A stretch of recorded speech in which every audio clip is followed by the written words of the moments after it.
सिमरामा एक अबोध बालिका उप भएको विभत्स घटना, बलात्कार, तिनको आँखा निकालिएको र जिब्रो काटेर जुन किसिमको विभत्स हत्या भएको छ त्यो निन्दनीय छ। यो आधुनिक समाजको लागि दोषीलाई कडाभन्दा कडा कारबाही होस्, न्यायले चाँडो टुङ्गो लाओस्, यससँग केही सवालहरू पनि खडा भएका छन्।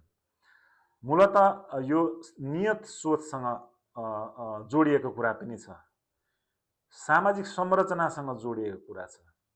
कसरी समाजमा एउटा दृष्टिकोण, महिलालाई हेर्ने दृष्टिकोण, बालिकालाई हेर्ने दृष्टिकोण छ, कसरी सकारात्मक परिवर्तन ल्याउने भन्ने कुरा छ। अर्को न्यायको कुरा छ।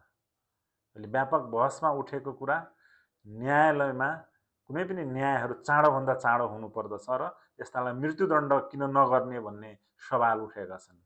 स्वाभाविक रूपले यस्ता घटनाहरूलाई एउटा पाशविक घटना, विशेष घटनाको रूपमा लिएर तदारुकता साथ चाँडो टुङ्ग्याउने र तिनलाई मृत्युदण्ड दिन अब मलाई लाग्दछ त्यति ढिला गर्नु हुँदैन। यस उप एउटा हार्दिकताका साथ बहस चलाउनु पर्दछ। धेरै लिबरल भएर पनि हुँदैन।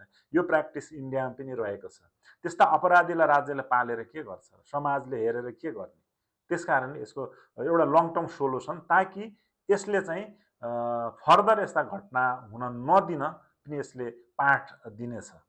तसर्थ 12 जुन विभत्स एउटा घटना भएको छ, एउटा कलङ्कित घटना भएको छ आधुनिक समाजको लागि, यसको चाँडोभन्दा चाँडो प्रशासन र अदालत जसले सेवा दिने हो त्यसले चाँडो यसलाई टुङ्ग्याओस् र कडाभन्दा कडा सजाय दियोस् र राजनीतिक दल, सिभिल सोसाइटी, प्रशासन सबैले यसमा एउटा जागरुकता अभियानहरू चलाएर यस्ता घटनालाई निरुत्साहित गर्नेतर्फ लागौँ भन्ने म अपिल गर्न चाहन्छु।